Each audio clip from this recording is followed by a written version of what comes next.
Assalamualaikum warahmatullahi wabarakatuh. Selamat siang, selamat bertemu kembali dengan saya, Ulfalika Rahmah, salah satu dosen pengampu mata kuliah PL 3131 Perencanaan Infrastruktur Wilayah dan Kota. Masih dengan materi yang sama, kita kali ini akan membahas mengenai pemodelan dalam perencanaan infrastruktur wilayah dan kota, khususnya mengenai infrastruktur persampahan.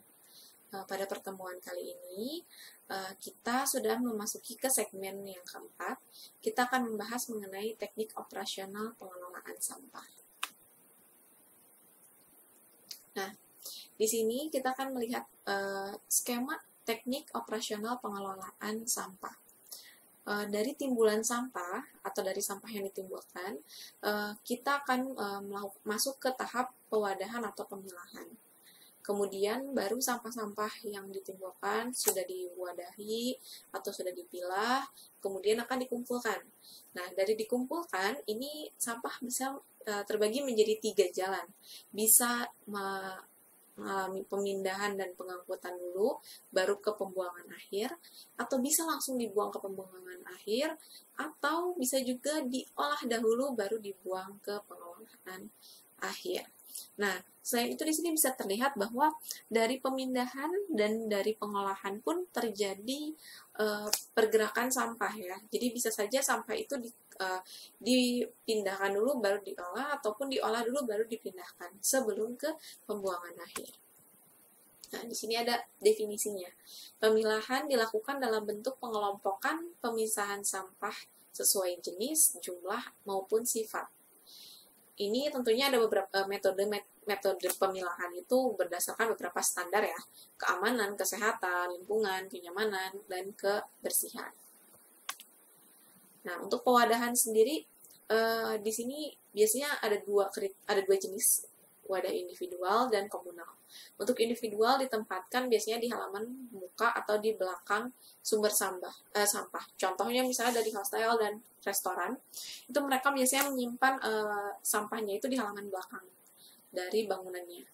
Sedangkan untuk wadah komunal, ini beberapa kriteria penempatannya. Pertama, sudah mungkin dengan sumber sampah, kemudian tidak mengganggu pemakaian jalan, di luar jalur lalu lintas, lalu di ujung gang kecil, dan sebaiknya seragam untuk memudahkan penentuan tarif. Untuk pewadahan sendiri, ini ada beberapa jenis wadah yang biasanya digunakan, dari mulai kantong plastik hingga tong, dengan kapasitas dan juga kapasitas ukuran dan juga kapasitas pelayanan yang beragam. Lalu di sini ada pola pengumpulan dan pengangkutan sampah. Ada 5 pola pengumpulan dan pengangkutan sampah. Pertama, individual langsung, kemudian individual tidak langsung, komunal tidak langsung, komunal langsung, dan juga penyapuan jalan. Untuk yang individual langsung, di sini bisa kita lihat di sini dari sini dulu ya, kalau kita perhatikan individual langsung, jadi oleh dari masyarakat ini oleh masyarakat maupun oleh petugas itu dikumpulkan langsung dari rumah ke rumah, langsung dibuang ke TPA. Kalau yang individual tidak langsung, individual hampir sama dengan individual langsung, tapi bedanya ada proses pengumpulan dulu sebelum ke TPA. Sementara untuk yang komunal memang literally secara komunal dibuangnya. Jadi gambarnya di sini beda ya. Kita bahas satu-satu ya biar lebih jelas. Ini untuk yang individual langsung. Kondisinya topografi bergelombang, kemudian kondisi jalannya cukup lebar, timbulan sampah di atas 0,3 km kubik per hari. Ini biasanya untuk jalan protokol. Sedangkan untuk yang tidak langsung, ini partisipasi masyarakatnya cenderung pasif. Lahan untuk lokasi pemindahan tersedia, lalu di sini kondisi jalan dapat dilalui atau dilalui alat tanpa mengganggu, gitu, karena diangkutnya langsung dari rumah ke rumah langsung. Sementara kalau komunal itu biasanya karena alat angkutnya terbatas dan biasanya kendaraan tuh nggak bisa masuk, masyarakat biasanya berperan sangat tinggi. Jadi masyarakat yang membuang ke wadah komunal, nanti dari wadah komunal baru dibuang ke tempat pembuangan akhir atau TPA.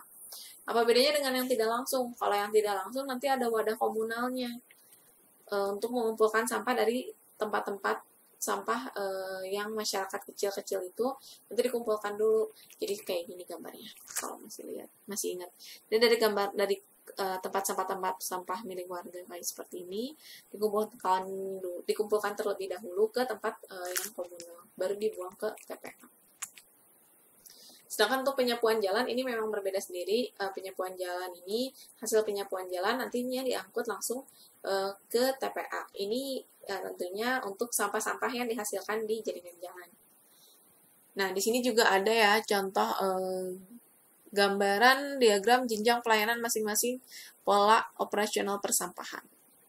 Nanti bisa dilihat seperti apa pola pengangkutannya. Lalu untuk pemindahan sampah, ini ada untuk luasnya, fungsi, dan daerah pemakai. Jadi ada transfer depo tipe 1, tipe 2, dan tipe 3. Ini dibedakan ada kriteria luas, ada fungsi, dan daerah pemakai. Sudah bisa semua ya cara membacanya. Untuk lokasi pemindahan sendiri, ini haruslah mudah diakses keluar masuk bagi sarana, karena dia bentuknya sarana pengumpul kan. Kemudian juga tidak jauh dari sumber sampah, dan lokasinya terpusat.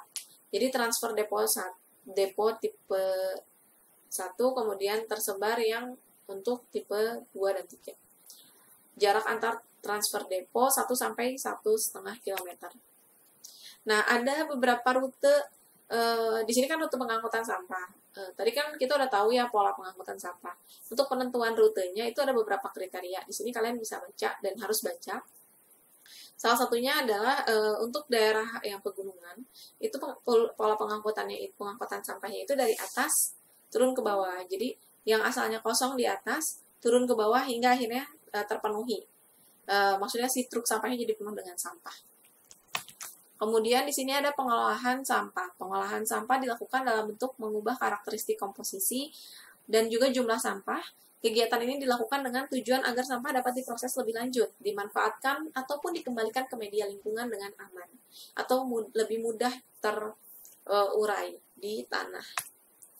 Pembuangan akhir dilakukan dalam bentuk pengembalian sampah atau residu hasil pengolahan sebelumnya ke media lingkungan secara aman. Dan yang terakhir ini mengenai konsep 3R. Tentunya kalian sudah paham ya, 3R itu apa? Reduce, reuse, dan recycle. Reduce, membatasi, mengupayakan agar limbah yang dihasilkan sesedikit mungkin. Jadi mengurangi penggunaan, misalnya penggunaan barang-barang yang sekali pakai. Kemudian kalau reuse, guna ulang. Jadi kalau udah digunakan, udah menjadi sampah, kita upayakan bisa di-reuse, digunakan menjadi barang yang lebih bermanfaat. Recycle, hampir sama, hampir mirip dengan reuse, tapi di sini biasanya tidak dimanfaatkan secara langsung. Kadang recycle itu membutuhkan proses kimiawi ataupun masuk ke pabrikan ya. Misalnya contoh ya, plastik, kalian tahu kan plastik, botol-botol plastik nanti dimasukkan ke pabrik itu dicacah jadi kepingan-kepingan kecil, lalu nanti diproses lagi jadi botol plastik yang baru. Seperti itu. Nah, sekian untuk presentasi segmen ini. Terima kasih banyak. Sampai jumpa pada segmen berikutnya.